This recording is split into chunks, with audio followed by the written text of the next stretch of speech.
Salut à toutes et à tous et bienvenue pour cette nouvelle vidéo. Cette vidéo consistera en ma passion Disney, comment elle a fait cette passion pour arriver sur YouTube, parce que vous allez comprendre au fur et à mesure de la vidéo qu'il s'en est passé des choses, pour ma passion Disney plus particulièrement, et que ça a même débuté avant que je sois né. Alors avant que je sois né, je recevais déjà des cadeaux de Disney et notamment Winnie l'ourson, où mon père adorait aller acheter des vêtements en rapport avec cet ourson. Maintenant, je devais avoir 3 ans, 3 ans à peu près, où comme tout le monde, j'ai commencé à découvrir les dessins animés. Et plus particulièrement les Disney, comme vous pouvez le voir, avec notamment Winnie l'ourson et la maison de Mickey. Mais il faut savoir quand même, qui m'a donné cette passion pour Disney ? C'est ma mère. C'est ma mère parce qu'en fait, elle était déjà fan de Disney avant. Du coup, elle a voulu me montrer ses dessins animés, dont je suis tombé amoureux maintenant. Ou, comme vous voyez, je suis là pour en parler, quoi. Après, je devais avoir à peu près 4 ans et demi. Et mon premier jour au parc Disneyland Paris. Et je devais être, à mon avis, comme tous les enfants de mon âge. Enfin, comme tous les enfants plutôt, qui pour la première fois arrivent à Disney, même pour voir pour certains adultes, que Disney c'est magnifique. Quand vous entrez sur Main Street et que vous voyez le château, vous avez qu'une envie, c'est d'aller voir le château. Quand vous voyez les landes avec toutes les attractions, quand vous êtes petit, vous avez qu'une envie, c'est de courir partout pour faire toutes les attractions le plus rapidement possible. Je ne mangeais même pas quand j'allais au parc, pour vous dire, tellement que j'étais émerveillé, que je voulais tout faire et tout ça. Et du coup, ça a bien changé maintenant. Que je vous expliquerai ça plus tard dans la vidéo, comment je vois Disney maintenant. Et ça a fait beaucoup plus de visites, on va dire. Parce que du coup, vu que j'habitais à 2h30 du parc, on y allait 2-3 fois par an à Disney.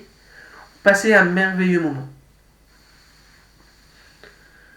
Et vu que maintenant j'habite à 6h30 ou 7h du parc, ça fait du changement, je peux vous dire.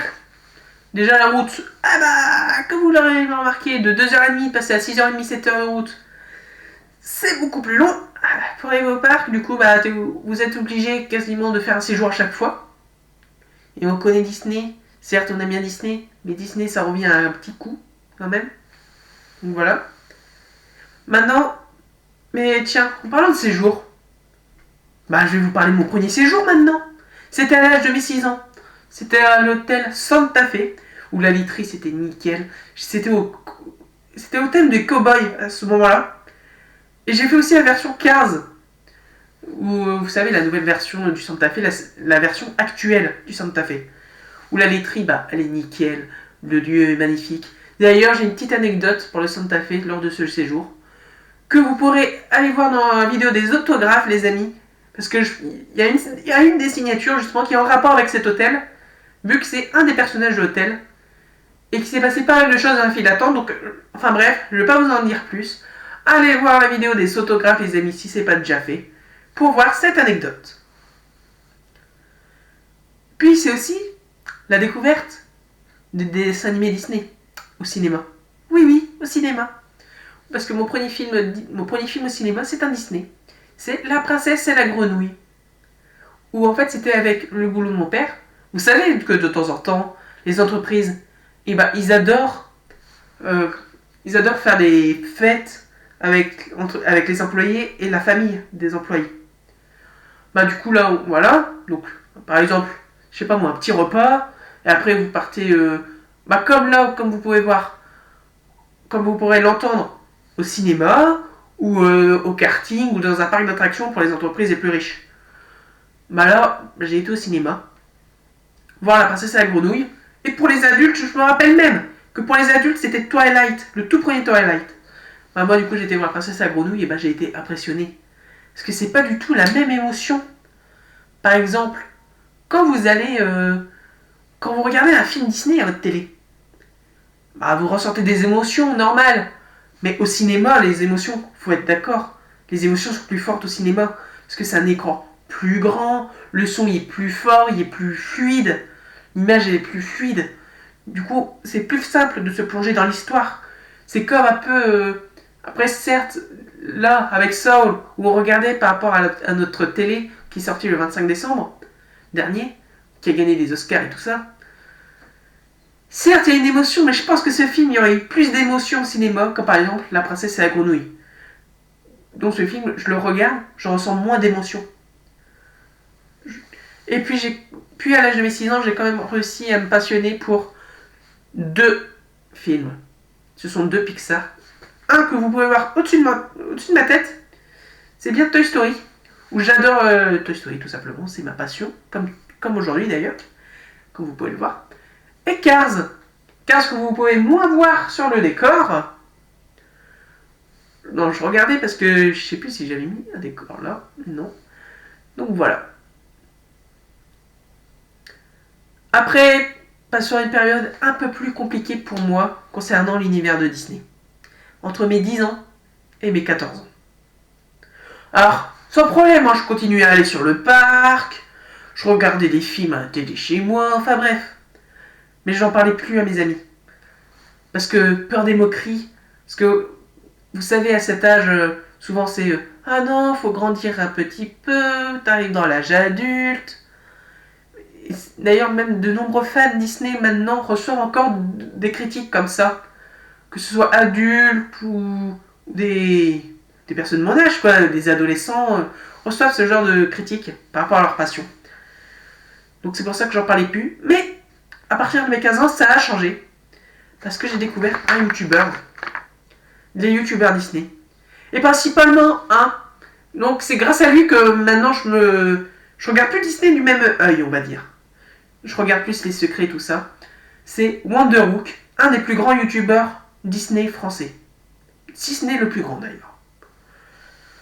Ou c'est grâce à lui que maintenant je me passionne pour notre parc parisien, pour l'actualité, où je me dis ah ouais, donc là il va y avoir des nouveautés pour le parc, comme vous pouvez voir d'ailleurs sur mon Instagram où je parle de temps en temps, les nouveautés du parc, les nouveautés sur les films, les secrets sur les films, que par exemple tous les Pixar sont dans la même réalité. Concernant les Disney, j'aime bien aller voir les petits secrets. C'est comme sur le parc parisien, vous êtes tout de suite attiré à aller voir, à aller vers les attractions et tout ça. Mais c'est tellement sympa de connaître l'histoire du parc. Que Frontierland, il y a une histoire sur tout le land, que ce soit les boutiques, les restaurants, les attractions, tout est réuni. Ou alors comme Fantasyland qui représente l'Europe. Enfin bref, on va pas en débattre là-dessus, c'est pas le sujet de la vidéo. Mais je me suis aussi intéressé aux travaux des cast members, des Imagineers, comment ils ont pu créer de tels magnifiques mondes. Je sais pas moi, partons par exemple hors de Disneyland Paris, partons à Animal Kingdom, qui est un des plus beaux lands à mes yeux, comme par exemple Tokyo Disney Sea, ou comme son nom l'indique, Sea, ils ont représenté un océan avec Mystère du Nautilus, mais enfin bref, ça donne tellement envie de voir les décors, voilà. Et maintenant passons à 17 ans. Où c'est à cet âge-là que j'ai commencé à me dire, ouais ok, Florian, vas-y, mets-toi sur Instagram, partage ta passion avec d'autres personnes qui sont comme toi, qui adorent Disney, partage tes photos, partage ta passion avec Disney, enfin bref. Et voilà ce que ça a donné les amis. J'en suis heureux maintenant, parce qu'à mes 18 ans, du coup, malgré beaucoup d'hésitation, parce que n'empêche, YouTube, on voit pas comme ça, mais c'est du boulot. C'est énormément de boulot entre préparer les vidéos, monter les vidéos, faire des miniatures. Puis, je regardais aussi un autre youtubeur Disney, les vlogs de Ninou, moins connu que Wonderhook, mais quand même, où il a sorti une phrase assez philosophique. Si ça me fait plaisir de le faire, alors je le fais. Et du coup, je me suis dit, ah ouais, mais il n'y a pas tort en fait. Si t'as envie de le faire, fais-le. Du coup, me voilà aussi. Me voilà avec vous, les amis. J'ai envie de vous partager ma passion de Disney. Et voilà. Voilà, on a la nouvelle, c'est que je suis sur YouTube grâce à ça.